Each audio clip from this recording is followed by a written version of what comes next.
Greetings YouTube viewers, Miles here with Miles on Cars.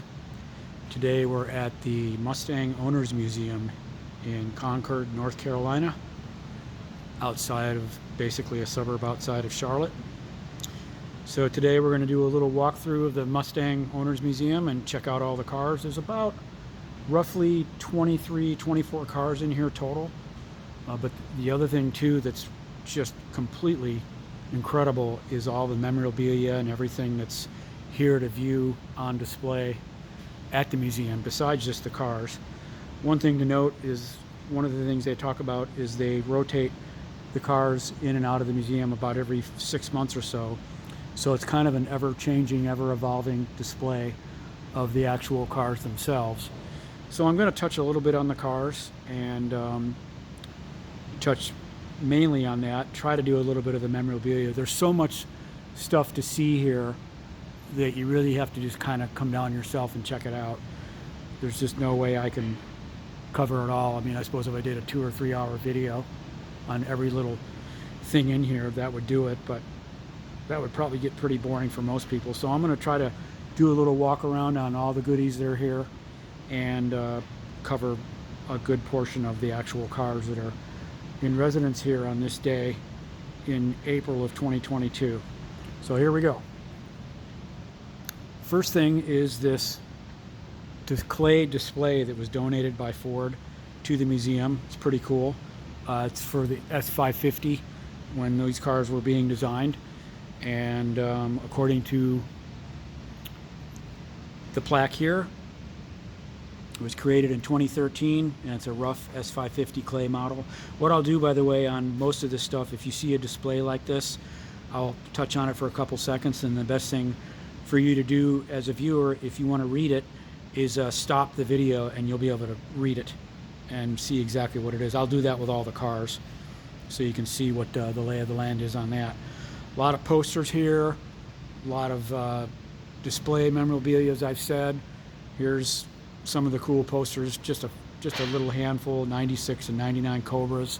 We've got some nice displays here, some engines. This is a 289 from a GT350 with a Paxton supercharger on it. That's pretty cool. 6970 351 engine. Shows basically all the goodies about 351s. The idle, firing order, 351 Windsor. But this engine here, in fact, is a 351 Cleveland, which came out in 1970. None of these were in 69 Mustangs. So, although some 70 Mustangs, some 351 Mustangs in 1970 had a Windsor if they were an H-code 2-barrel car. If it was an M-code 4-barrel, then it was a Windsor. Here's basically an 87 to 93 style EEC 450. Complete engine, front dress, exhaust, upper and lower intake, the whole bit. Here's a 463 valve, which basically came out on the S197s in 2005, and these ran through 2010 until the Coyote came out. Speaking of the Coyote, here's a neat little poster. 50 Mustang, which is pretty cool. Shows the Coyote when it first came out in 2011. Pretty cool display here of Ford performance parts. A really cool poster showing all the parts and all that. So this is the main entrance to the museum, where they collect the $10 for the ticket to walk through the museum. It's totally worth it. Got a little store with shirts and all that good stuff. So that's the story on that. And now we're going to check out the cars. This is a pretty nice, very nice Hertz Shelby convertible from, I guess, 2007. That's kind of a neat, the first car here on display. And then this car, this is something that a lot of vintage enthusiasts certainly know plenty about. This is ostensibly considered to be the very first Mustang sold new in 1964, basically before the car was officially introduced on April 17th. So according to this, it was sold on April 15th at Johnson Ford in Chicago, and the woman who bought it new, Gail Wise, she still owns it to this day. And it has been restored and looks basically as new.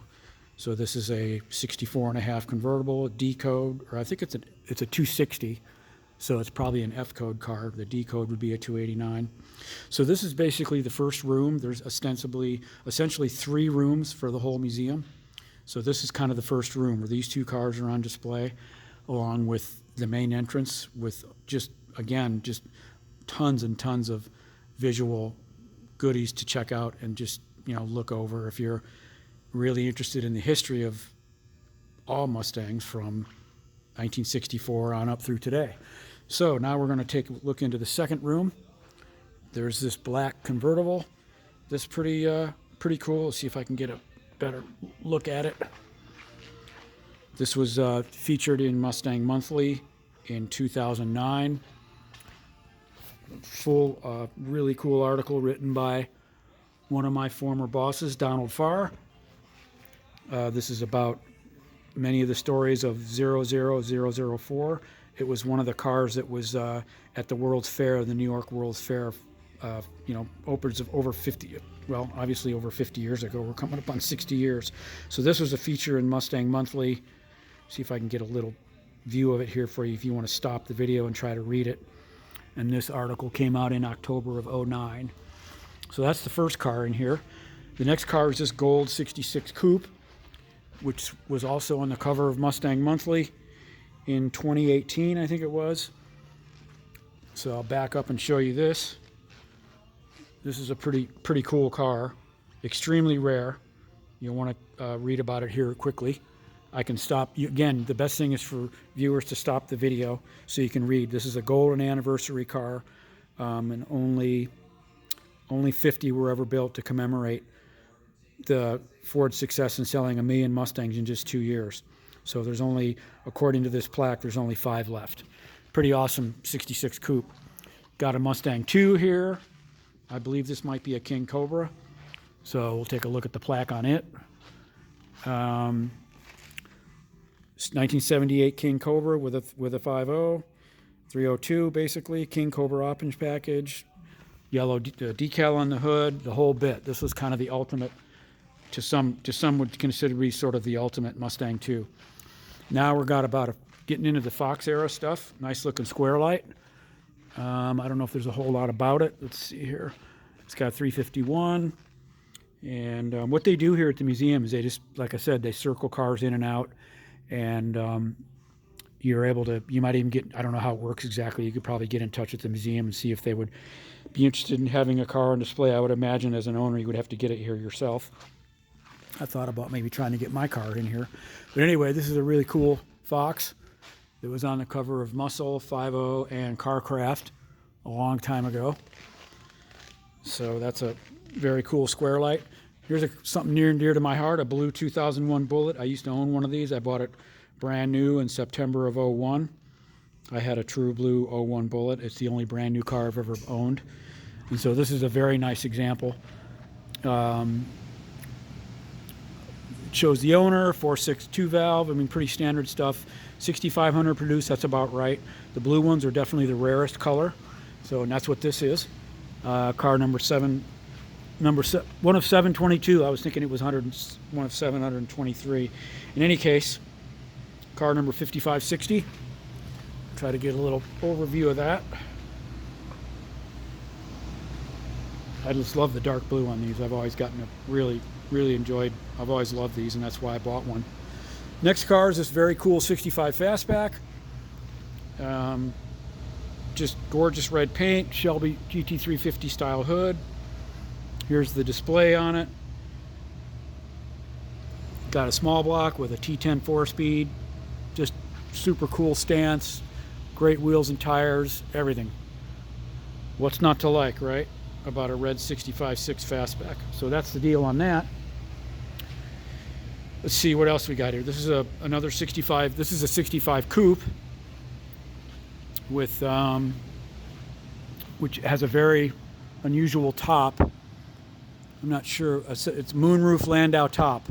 I'm not sure what the historical element is on that, but that's what the car is. So it's pretty interesting piece. Next car is an Indy Pace Car Coupe, another 65. Let's see here. Indy Pace Car from the 64 Indy 500. Here's the display on it. 3 were built as pace cars, 37 convertibles, 185 coupes. and they're saying this is one of the best pace car restorations. I wouldn't doubt it. It's basically perfect. There's not a single thing on it that's amiss. So next car is another 65 6 style. Looks like this is a Mustang's Plus car from it was a store up in Northern California, Stockton, and it's a tricked out kind of a Resto Mod 65 convertible, and there's not really a plaque on it. Next car is an Eleanor style from the movie Gone in 60 Seconds, 67 68 style with the gray. These have been very popular over the years, and with good reason, for good reason. It's hard to beat I've always liked the gray on these. I like the wheels and all that good stuff. Let's see if we can get a plaque on it here. And again, there's displays and memorabilia and posters, and just the place is just loaded with all kinds of cool stuff. So this is an Eleanor Mustang, a recreation with the classic, I don't know, the body kit and all that good stuff. So this is it's a 67 or 68, one of the two. So there's that. The other thing I wanted to touch on quickly for a moment, and again, you can stop the video. These first generation, second generation posters that have been created are pretty cool. So there's all the information on the early cars through 73. Here's one on the Mustang 2s from up to through 1978. And then we go into the Fox body era, which is pretty cool. Again, you can stop the video to read these. And then we go to SN95s through 2004. And they don't have an S197 right now. For some reason, that one's not up. But here's the S550 poster that's been created. Shows everything through 2020. Of course, we're already halfway through 22. It's just time flies. So more displays, more memorabilia, more promotional models, just all kinds of cool stuff. So that's pretty much the second room. There's a staircase here where you can get out a Sharpie and put your signature on it. You can sign your name and all that good stuff. So we're going to go into the third room here. Third and final room. There's more displays, more models, more promos, more die casts. Actually, there's a fourth room. This is almost like a little conference room that has a place for meetings, and then there's more displays, more models, more promos. There's a little thing about where people are from. You can put up a pin, and then the thing that's really cool to me is all the books and magazines. They got just an endless. You could spend your whole life reading this stuff and not get through everything. And then over here they have a lot of the magazines that were done throughout the years: Mustang Monthly, Mustang and Fords, 5.0, Muscle Mustangs, all that stuff. Pretty much all these magazines, of course, are no longer in print. So, and then this is kind of cool, the Mustang Hall of Fame. Different people for the last 4 years. So basically for 19, we got Lee Iacocca, Carroll Shelby, John Clore, who's somebody I've known for many years, very good writer. Kevin and Shelley Marty, that's the Marty Report people. In 2020, Gail Halderman, he was a designer. Jack Roush, we all know who that is. Donald Farr, who was one of my former bosses when I was a tech editor of Mustang Monthly. And of course, Tony Branda, who had the Shelby Parts, Parts Company. For 21, Hal Sperlich, who was a Ford executive. Bud Moore, he was the Trans Am guy who did a lot of the Trans Am stuff, 69, 70. Larry Dobbs started Mustang Monthly, Super Ford, Corvette Fever, Muscle Car Review, all that stuff. Bob Perkins, who's a big restorer and expert on restoration stuff. And then this year, Art Hyde, who was a designer at Ford. Lee Holman, that's Holman Moody. Rick Schmidt, who's the owner of National Parts Depot. And last but not least is my buddy Jim Smart, who's been writing about Mustangs for going on 40 years. He was tech editor, senior editor on Mustang Monthly, Mustang and Ford, you name it. So that's kind of cool to see that. Mustang Owners Museum Hall of Fame. So we're going to go into the final room. Got a few more cars to look at. And here's the only car that's not a Mustang, which is a fairly respectable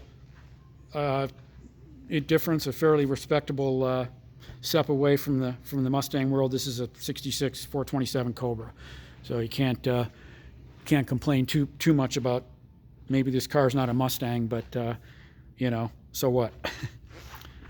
Nice red 427 Cobra, complete with the plate that says no flake, no fake, no fake. All right, late model GT500 that was part of a Cruise for the Cause, I believe, for might have been for breast cancer, and so that was something that was done a while ago. And then the other thing that's in here really cool is a whole bevy of 65.6 GT350s.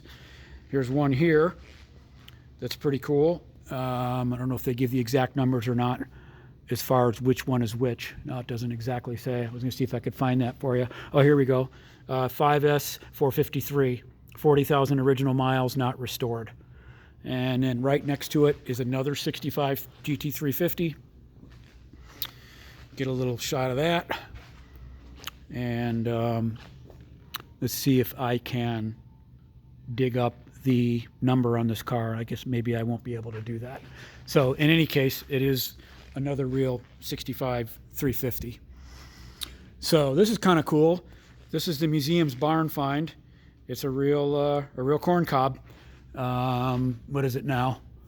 It's one of the earliest known production Mustangs of all. Number 2 VIN 211, built on March 9th, 1964. A little 6-cylinder coupe. It kind of looks like there's not a whole lot left of it, but it is in fact relatively complete. 4-lug wheels and all that good stuff. Here's another Shelby. This is a 66 with the quarter windows in the back. I don't know if I can get a number for you on it. Doesn't say exactly. Beautiful color though, dark ivy green.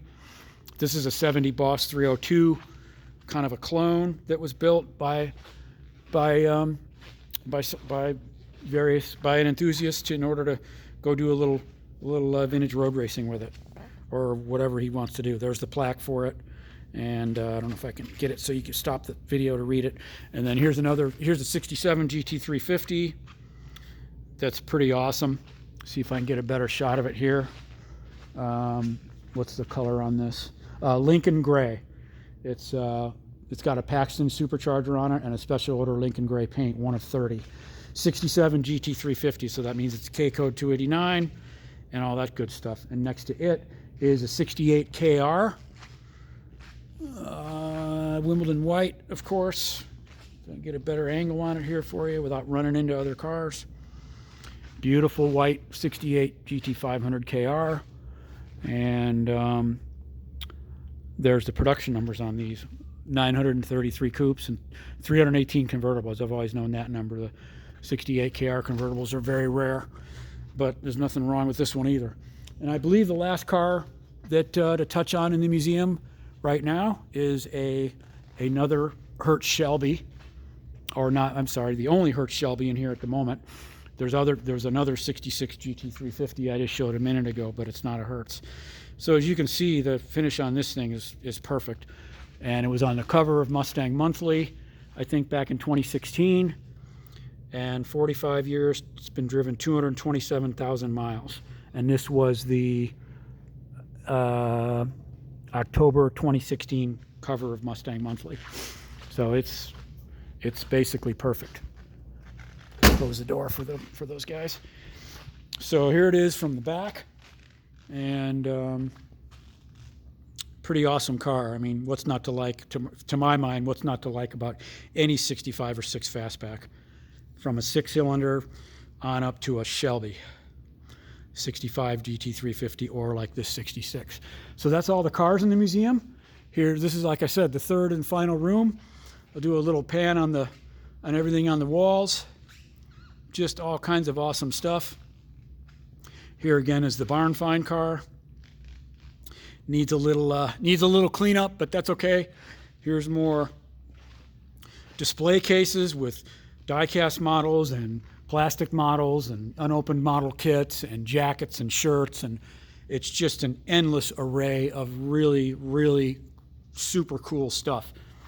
So, and then something dear and dear to my heart, this is a really cool poster, the Mustang 40th celebration from April 15th to 18th in 2004 When I was a tech editor of Mustang Monthly, I was at this event, and it was really cool. See if I can get back here for you and get a little view of it. That was a really fun week driving from California to Nashville for this event. There's again, obviously Mustang 40th, which in all honesty was probably a considerably better event than the Mustang 50th that I attended in Las Vegas. I know there was another one. I think it was here in Charlotte. They had 2 Mustang 50th events in 2014, but in 2004 they only did one in Nashville. So that about covers the Mustang Owners Museum. I hope everybody enjoys a little snippet of this, and I hope to, not too distant future here, head up to Bowling Green for a tour of the Corvette Museum, which is really ought to be pretty cool too. But today's Mustang Day, and wanted to cover the bases on all that good stuff, and I hope everyone enjoys. Thanks for watching.